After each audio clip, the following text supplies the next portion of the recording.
देखिए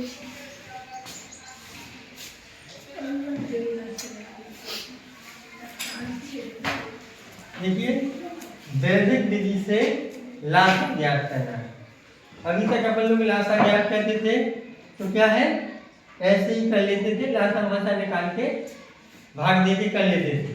अब देखिए वैदिक विधि से लासा कैसे निकाला जाता है, देखेंगे। जैसे अपन लोगों को 48 और 80 का लासा ज्ञात करना है। देखिए वैदिक विधि से लासा निकालने के 4 चरण हैं। इसमें सबसे पहला चरण है, सबसे पहले हम दी गई संख्याओं को भिन्न के रूप में लिख लेंगे। जैसे 48 और 80 है, इनको भिन्न के रूप में लिखेंगे। क्या लिखेंगे? 48 बटे 80, ये भिन्न का रूप हो गया। देखिए दूसरा इसका चरण है, हम क्या करेंगे, जो भिन्न का रूप हमने लिखा है तो दूसरे चरण में क्या करेंगे, भिन्न का सरलतम रूप। भिन्न को क्या करना है, सरल करना है, उसको छोटा करना है। छोटा कैसे करेंगे? जैसे 48 बटे 30 है, 48 बटे 80 है, इसको हम करेंगे क्या करेंगे, ऐसा कोई पहाड़ा देखेंगे जिससे 48 भी कट जाए और 80 भी कट जाए। तो देखिए हमने पहाड़ा चुना 16 का, 16 का भाग किया 48 में, 16 किया 48 और 16 पंचे, तो 48 बटे 80 का सबसे छोटा रूप क्या हो गया, 3 बटे 5।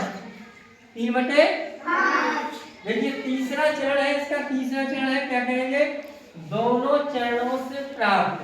पहले चरण में निकली अपनी 48 बटे 80 और दूसरे चरण में निकला अपना 3 बटे 5। इन दोनों को क्या करना है, हमको बराबर कर देना है। क्या कर देना है, बराबर। 48 बटे 80 बराबर कितना लिख लेंगे, 3 बटे 5। और चौथा जो अपना चरण है, इस चरण में क्या करना है, हमको इनमें त्रियक गुणा कर देना है। पहले हम भिन्न लिख देंगे, 48 बटे 80 बराबर का चिन्ह लगा दिया, 3 बटे 5। त्रियक गुणा होता है ऐसा, ठीक है, यानी 5 का गुणा होगा 48 में और 80 का गुणा होगा 3 में। तो देखिए क्या लिखा, 3 गुणा 80। अब 3 का गुणा 80 में करेंगे या 80 का गुणा 3 में करेंगे तो 8 24, कितना आया, 240। और यहाँ करेंगे हम 48 के गुणा करेंगे 5 का, 5 गुणे 48, 55 से 40, 5 का 20 से 24, तो कितना आया दोनों में, 240। देखिए हाँ, जब दोनों में गुणा करने पर 240 आ रहा है तो अपना जो लासा होगा वो 48 और 80 का लासा कितना होगा, 240। कितना होगा, 240। बस इसी तरह करना है, ठीक है।